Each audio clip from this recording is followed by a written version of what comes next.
के नाम से जो है उन्हें गिफ्ट किट बांटने की जो है देश भर में। हम मोदी जी से रिक्वेस्ट करेंगे कि आप कोई भी सौगात मत दीजिए मुसलमानों को।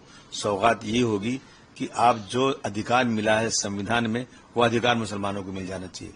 मुसलमानों के मस्जिद पर बम मारा जाए, मुसलमानों के मस्जिद में मंत्री ये कहे मैं घुस के मस्जिद को मारूंगा, कुरान शरीफ जला दिया जाए, आप एक कानून बना दीजिए कि ऐसी चीजों के खिलाफ बहुत सख्त कानून बनेगा। ये हमारे लिए बहुत बड़ी सौगात होगी। हमें नौकरी नहीं मिलेगी चलेगा, लेकिन हमारे धर्म के अंदर इस तरह से बदतमीजी करके हम जो हमारे साथ सलूक किया जा रहा है उस पर रोक लगा दी जाए, कानून बना दिया जाए, तो हमारे लिए बहुत बड़ी सौगात है। ये सौगात हमें कोई जरूरत नहीं है। यूपी के मेरठ में एक नोटिस दिया गया था कि अगर रमजान के समय में ईद की नमाज जो के पासपोर्ट और लाइसेंस जो है वो जब्त कर लिए जाएंगे और उसकी मनाही की गई थी। ये जुल्म का हद है, इससे बड़ा जुल्म क्या हो सकता है। अगर सड़कों पर हर चीज बंद कर दी जाए तो नमाज भी नहीं पढ़ना चाहिए, लेकिन सड़कों पर जो कावड़िया लोग लेके चलते हैं, बहुत कई दिनों तक सड़क पूरी जाम रहती है, उसमें क्या ट्रैफिक जाम नहीं होती, क्या पब्लिक को नुकसान प्रॉब्लम नहीं होती। देखा आपने कितने लोगों को मारा गया, उसके अंदर क्या क्या हुआ, लेकिन वहां फूल बरसाया जाएगा। हम उसका ऐतराज नहीं कर रहे हैं, लेकिन हम याद दिला रहे हैं कि वो चल सकता है तो नमाज 5 मिनट की क्यों नहीं हो सकती है। क्या और गणपति आती है, रामनवमी आती है, बहुत सारे जो प्रोसेशन सड़क पर निकलते हैं, क्या उससे जनता को तकलीफ नहीं होती है। लेकिन मस्जिद में सिर्फ बाहर नमाज पढ़ने से तकलीफ होती है। मैं समझता हूँ ये जानबूझकर मुसलमानों को परेशान करने का है। मेरे घर की छत मेरी छत है, मैं उस पर नमाज नहीं पढ़ सकता, इसका मतलब क्या हुआ। इसका मतलब है कि मुसलमानों को इस देश में 2 नंबर का शहरी बनाकर उनके साथ जुल्म जाती सरकारें बढ़ाती जा रही है। महाराष्ट्र के आरोपी इस पूरे मामले में गिरफ्तार हुए हैं अब तक, और पुलिस जो है कार्रवाई कर रही है। आपको लगता है लगातार जो मुसलमानों को लेकर जो भड़काऊ भाषण दिए जा रहे हैं और जो विवाद पैदा करने की कोशिश की जा रही है, उसके चलते जो है उसका असर है ये?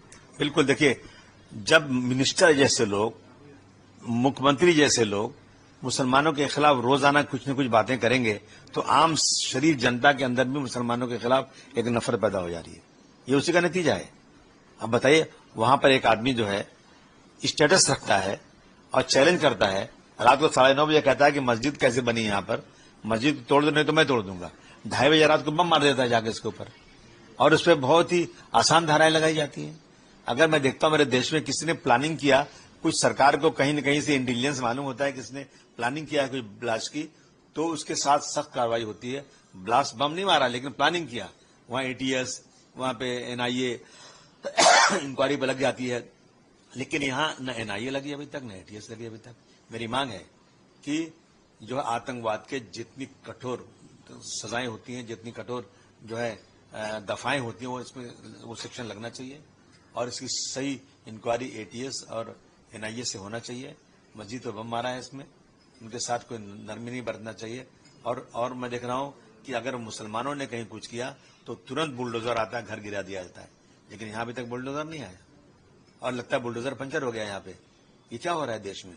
मतलब क्या जो क्राइम भी है वो भी धर्म देख के किया जाएगा देश में? मैं समझता हूँ फिर डेमोक्रेसी खत्म हो चुकी है और लगता है फिर से डिक्टेटरशिप आ चुकी है। एक अंतिम सवाल, कल राज ठाकरे ने अपने गुड़ी पड़वा के भाषण में कहा है कि औरंगजेब की कब्र एक बोर्ड लगा देना चाहिए कि औरंगजेब जो आया था उसे हमने, हमारे महाराज ने यही गाड़ दिया, वो हमारी धरती पर अभी भी जो है गाड़ा हुआ है। इस तरह का एक बोर्ड जो है वो लगा देना चाहिए जो हमारी आने वाली पीढ़ी देखे। देखिए, ये जो चाहे कह दे, मैंने तो कुछ कहा भी नहीं था। उसके बाद भी मुझे पूरे सेशन में सस्पेंड कर दिया गया। मैंने तो छत्रपति शिवाजी महाराज और छत्रपति संभाजी महाराज, उनके शान के खिलाफ कभी आज तक एक लफ्ज बोला नहीं मैंने। लेकिन मैंने हिस्ट्री के पन्नों में जो लिखा हुआ है उन बातों को कह दिया, तो मेरे ऊपर एफआईआर भी हो गया, मुझे एक पूरे सेशन के लिए सस्पेंड भी कर दिया गया। तो मैं कहता हूं कि ये सब बोलने की जरूरत क्या है? आपकी सरकार है, दिल्ली में भी, यहां भी है, आप जो चाहिए कर दीजिए। उसके आप बोर्ड लगा दीजिए, आप जाकर तोड़ के फेंक दीजिए, आप सबको गोली मार दीजिए, जो मर्जी कर दीजिए आप, क्यों कानून तो कोई बचा ही नहीं। अब जो मर्जी कर ले।